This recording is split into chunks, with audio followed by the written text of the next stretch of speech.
La portavoz de Ciudadanos, Lorena Roldán, ha sido muy dura en sus mensajes y en el tono. Usted nos decía que no tiene un plan B, pero tiene la obligación de tener un plan B, un C y lo que haga falta. Si no ha tenido tiempo o no tiene ideas, escuche, porque hemos estado día y noche y nos hemos ofrecido de todas las maneras posibles, ha dicho. Además, Roldán ha acusado a Sánchez de usar el estado de alarma a su antojo, para colar a Pablo Iglesias en el CNI, o de nombrar altos cargos de tapadillo.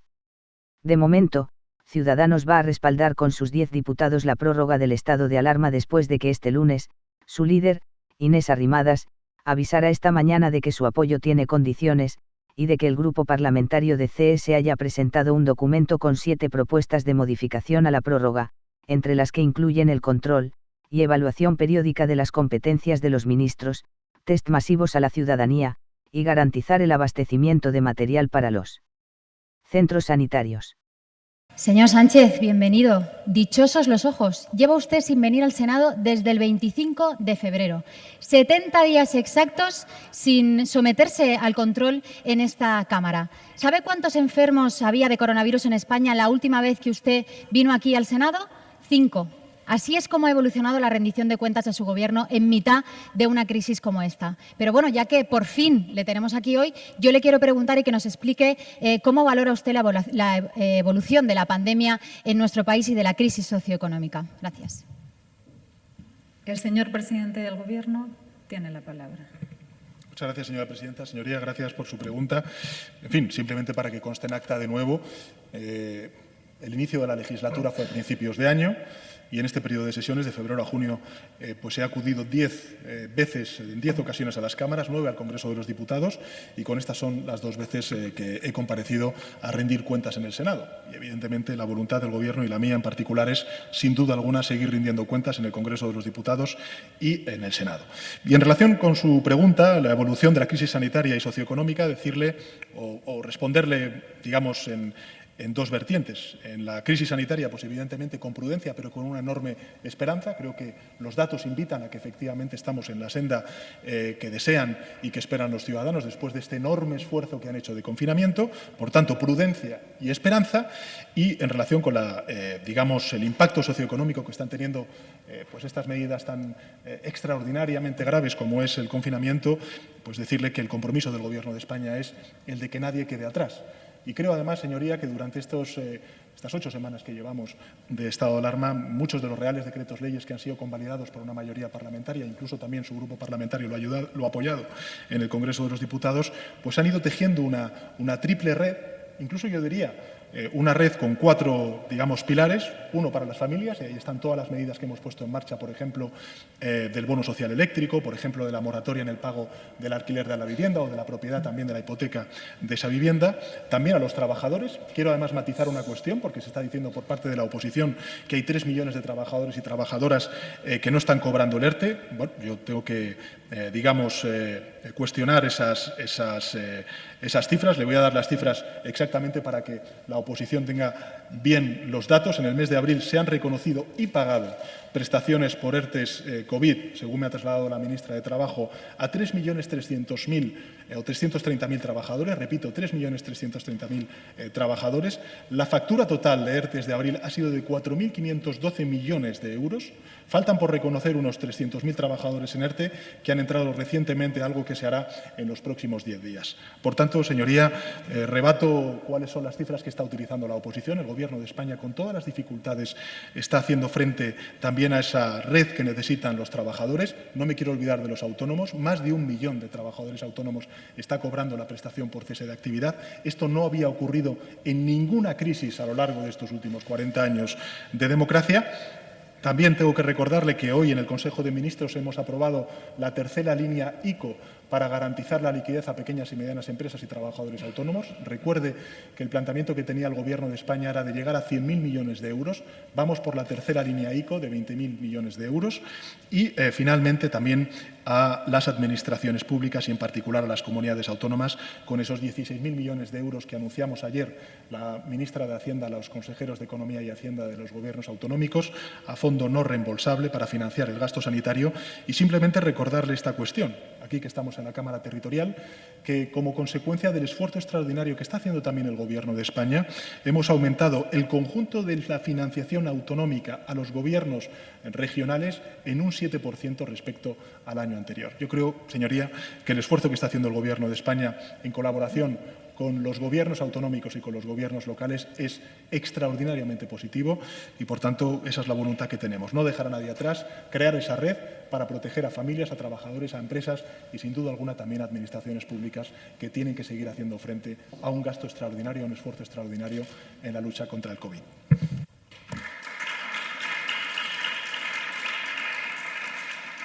Senadora Roldán Suárez. Sí, gracias, presidenta. Señor presidente, están muy bien estos datos que me da, pero hable usted con los agentes sociales porque a día de hoy hay muchísima gente que todavía no ha cobrado el ERTE. Y mire, nosotros somos perfectamente conscientes de que la situación es complicada y precisamente por eso le hemos dado apoyo a esos decretos que usted también comentaba, a pesar de los errores, porque somos conscientes de que era una situación límite. Y evidentemente no tenemos un manual de instrucciones de pandemia. Nosotros lo sabemos muy bien en Ciudadanos porque también gobernamos en 4 comunidades autónomas. Pero lo que sí que hay es un manual de sentido común, que dice que es mejor el consenso que la unilateralidad, que dice que es mejor la planificación que la improvisación. Y, sin embargo, usted, hasta la fecha, se ha dedicado a coleccionar anuncios sin escuchar absolutamente a nadie y exigiendo una responsabilidad que luego su Gobierno no pone en práctica, a pesar de que hay partidos como el mío, Ciudadanos, que estamos siendo leales a los españoles. ¿Y qué ha sido lo siguiente que ha hecho usted? Usted ha solicitado la prórroga del estado de alarma en una rueda de prensa, señor Sánchez. Que yo digo una cosa, si eso se tiene que votar en el Congreso de los Diputados, ¿por qué no habla usted primero con las fuerzas políticas que componen el Congreso de los Diputados? Es que es de sentido común. Y no solamente no habla con nosotros, sino es que encima usted ha ido un paso más allá. Usted ha amenazado a 47 millones de españoles con quitarles las prestaciones sociales y con un caos sanitario si aquí no se alarga el estado de alarma como usted quiere. Me parece una tremenda irresponsabilidad que usted se dirija a la oposición utilizando como rehenes a tantísimas personas que están en mitad de un ERTE o que están esperando una prestación. Bastante están sufriendo ya esas personas, señor Sánchez. Mire, el estado de alarma tiene que servir precisamente para frenar el contagio del coronavirus. Y creo que los españoles han demostrado una conducta ejemplar con este confinamiento. Y me parece que es el momento de que les devolvamos un poco de esa responsabilidad que han tenido. Pero usted lo que no puede hacer es utilizar el estado de alarma a su antojo. Así que le pido desde aquí que no vuelva a utilizar un decreto contra la pandemia para colar al señor Iglesias en la comisión del CNI. Que no vuelva a utilizar un decreto contra la pandemia para nombrar a altos cargos de tapadillo o para adjudicar contratos de esos que no se sabe la dirección. No vuelva usted a utilizar tampoco el estado de alarma para seguir polarizando a la sociedad española. Es que este país no tiene que elegir entre una deriva unilateral o un gobierno solo ante la crisis. No tenemos ese dilema porque nosotros le hemos tendido la mano desde el primer día y no le hemos pedido nada a cambio, excepto que salve la vida y los empleos de millones de españoles. Mire, presidente, usted nos decía que no tiene un plan B. Y yo le digo una cosa, usted tiene la obligación de tener un plan B, un plan C y un plan D si hace falta para proteger a los españoles. Y si no han tenido tiempo o no han sabido cómo hacerlo o no tienen las ideas suficientes, escuchen, porque nosotros hemos estado ahí día y noche. Les hemos presentado planes, informes, propuestas por escrito. Nos hemos ofrecido de todas las maneras posibles para ayudarles, para salvar vidas y salvar empleos. Pero resulta que usted no tiene un plan B y ya veremos a ver qué pasa con el A. Y yo entiendo que para usted tiene que ser muy incómodo venir aquí a escuchar cómo nosotros le rebatimos sus excusas. Que lo cómodo para usted sería que hubiera 2 bandos, una oposición sumisa o un bando sumiso y una oposición frontal sin nada que aportar. Esa división en bandos a usted le iría muy bien porque sería la coartada perfecta para seguir actuando con esa unilateralidad. Pero ¿sabe qué pasa? Que en este país existe el centro político, liberal, moderado, y nosotros no vamos a renunciar nunca a intentar consensuar por el bien de todos los españoles. Y puede que usted pretenda que Ciudadanos se plegue ante su santa voluntad o que nos vayamos al rincón de los enfadados, pero ya le digo que no, que ni usted ni nadie va a conseguir que nos movamos de allí donde tenemos que estar, que insisto es en la moderación, acompañando cada crítica con una propuesta y velando y trabajando por el interés de todos los españoles. Yo no sé, señor Sánchez, si usted ha escuchado a la portavoz del Govern de la Generalitat decir que en una Cataluña independiente habría menos muertos.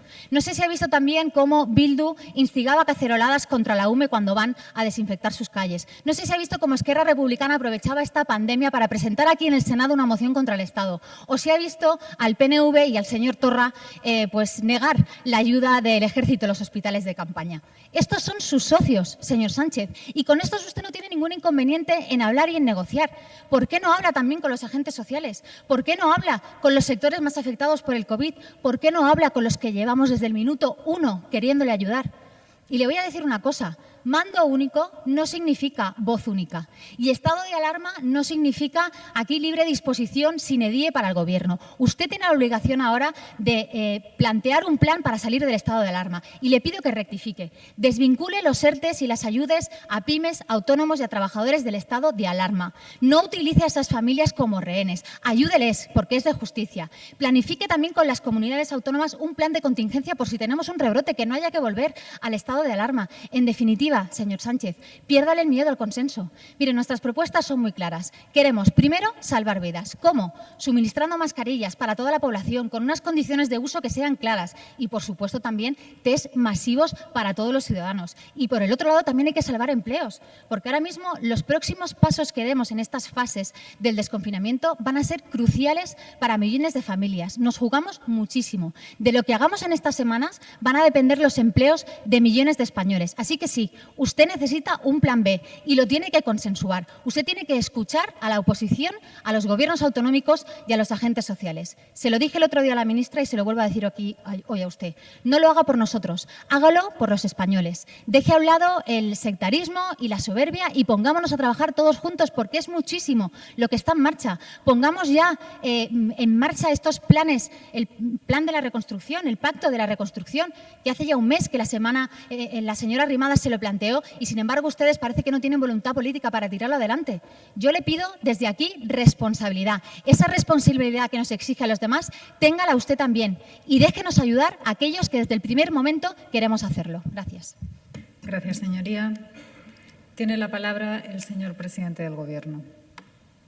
Muchas gracias, señora presidenta. Señoría, es verdad que en ese repaso que ha dado usted a distintas declaraciones que han hecho presidentes autonómicos y líderes distintos de partidos que no parece que profesen con sus, fundamentos políticos, pues se le ha olvidado a alguna presidenta autonómica, ¿no?, que ha dicho hoy, por ejemplo, que todos los días se producen atropellos y no por eso hay que prohibir los coches. Eso no es un plan, señoría, eso es una frivolidad.